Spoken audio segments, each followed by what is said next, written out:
Croeso cynnes iawn I chi I Adran y Gymraeg. A very warm welcome to you all to the Welsh Department. Y cwestiwn pwysicaf I chi ofyn wrth ystyried pynciau safon uwch yw pam yn wir yr ydych am astudio'r pwnc. Felly, beth yw manteision astudio'r Gymraeg? The most important question when you are considering your A-level subjects is why do you wish to study a specific subject? What, therefore, are the advantages of studying Welsh? O ran y Gymraeg heddiw, mae galw am bobl ifanc sydd ar gallu a'r sgiliau uwch yn y Gymraeg. Sgiliau cyfathrebu boed ar lafar neu'n ysgrifenedig, a dyna'r hyn mae astudio'r Gymraeg yn rhoi I chi. Sgiliau cyfathrebu uwch angenreidiol. Hefyd, bod gan ein pobl ifanc yr hyder a'r cywirdeb ieithyddol I gyfathrebu'n effeithiol ym mhob sefyllfa. Today, we need young people that have the higher communication skills in Welsh. We live in a bilingual country, therefore excellent communication skills, whether it be oral or written, are essential. Also, that young people have the confidence and the linguistic accuracy to communicate effectively in all situations. Mae canlyniadau'r Adran Gymraeg yn dystiolaeth gadarn I chi fel myfyrwyr a rieni y byddwch mewn dwylo diogel. Yn wir, mae 92% wedi ennill gradd A seren I C dros y 10 mlynedd diwetha. Hefyd yn dilyn ymweliad gan Estyn, fe nodwyd yn glir bod y ddarpariaeth a'n safonau ni yn y chweched dosbarth yn rhagorol.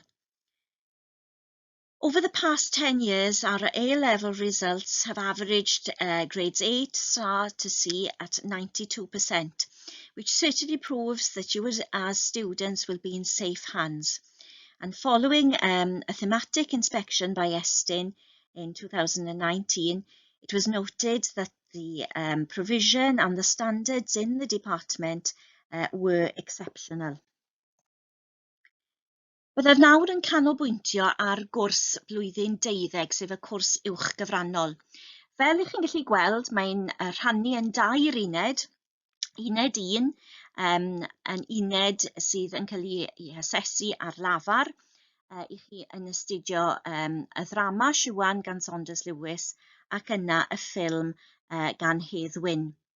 Yr ail uned wedyn ni yn asesiad di-arholiad, sef gwaith cwrs.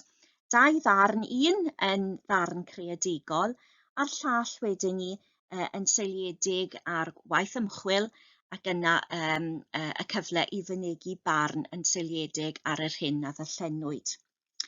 Yr uned ola wedyn ni, sef uned 3, dyma'r uned arholiad ysgrifenedig. Mae yna 2 gwestiwn. Y cwestiwn cynta yw y defnyddio'r iaith, felly fan hyn I chi yn goffod dangos bod chi yn deall eich reolau gramadegol a gallu defnyddio iaith yn gywir mewn brawddeg. Hefyd, yr ail gwestiwn wedyn ni yn dreithawd yn seiliedig ar ddeuddeg cerdd gan ymrywiaeth o feirdd traddodiadol a chyfoes.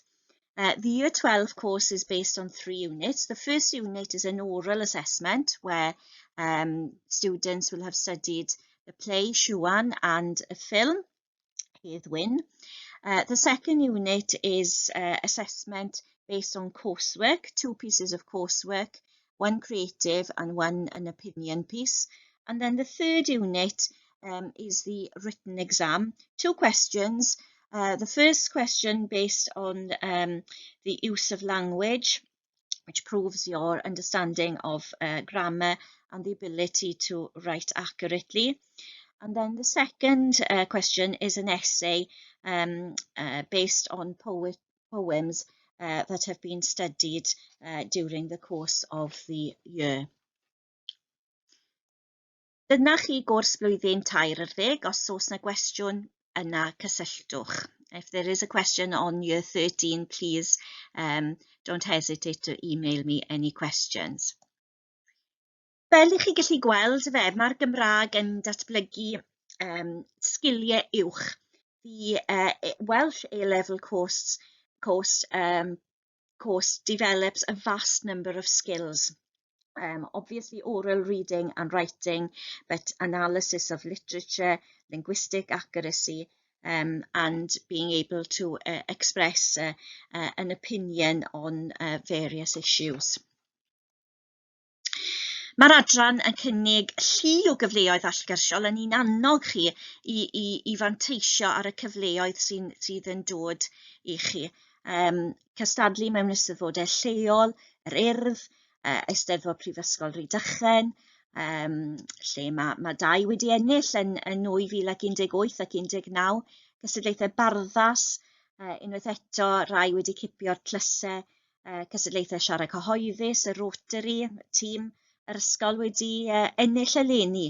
Felly manteisiwch ar yr holl gyfleoedd a gobeithio hefyd byddwn ni'n gallu ailafel yng nghwrs preswyl Glanllyn, lle mae Prifysgol Bangor yn darparu darlithoedd ar agweddau o'r cwrs safon uwch.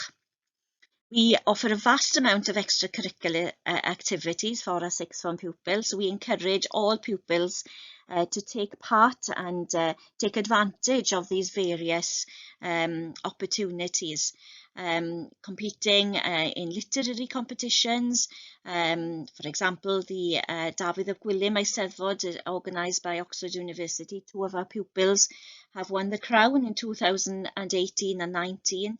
The Barathas competitions, once again, pupils have won prizes over the years. The Rotary competitions, the public speaking competitions, 3 of our year 13 pupils actually won this competition this year. Felly, manteisiwch ar y cyfle.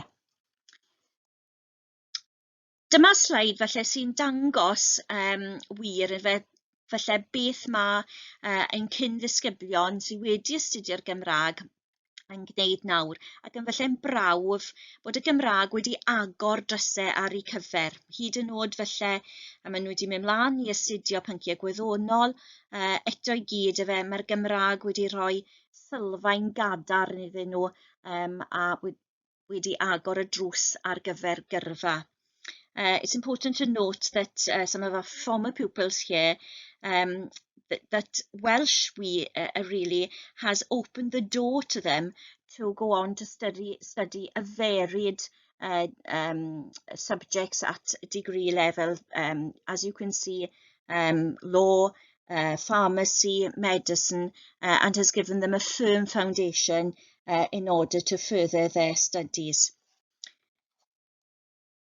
Yn ola, a falle yn holl bwysig falle, pam astudio'r Gymraeg? 5 reswm fan hyn i chi wir i ystyried nawr y Gymraeg fel pwnc safon uwch. Mae'n cynnig cyfle i chi ddatblygu uwch sgiliau cyfathrebu. Mae'n sylfaen gadarn, sylfaen wych ar gyfer swyddi yng Nghymru, Ewrop a'r byd mewn gwirionedd, iawn. A mae tystiolaeth yn dangos os i chi yn ddwyieithog a bod eich sgiliau chi yn gadarn yn y ddwy iaith, mae'n fwy tebygol bod chi'n mynd i gael swydd. Mae'n bwnc academaidd hynod gryf. Mae'n rhoi cyfle chi werthfawrogi llenyddiaeth Ewrop, ond felly'n bwysicaf oll, fe gewch chi'r boddhad, y pleser a'r her feddyliol sydd angen yno chi yn y chweched dosbarth. 5 good reasons here why to study Welsh in the sixth form. It gives you higher communication skills, a firm foundation for a variety of jobs in Wales and beyond. It's an excellent academic and vocational subject, but most importantly, it will give you a lot of pleasure and the mental challenge that you will thoroughly enjoy in the sixth form. Felly, ystyriwch o ddifri, os oes yna gwestiynau yna mae croeso chi e-bostio. Diolch yn fawr i chi am eich gwrandawiad. If you have any questions, please don't hesitate to email me and thank you for your time. Diolch.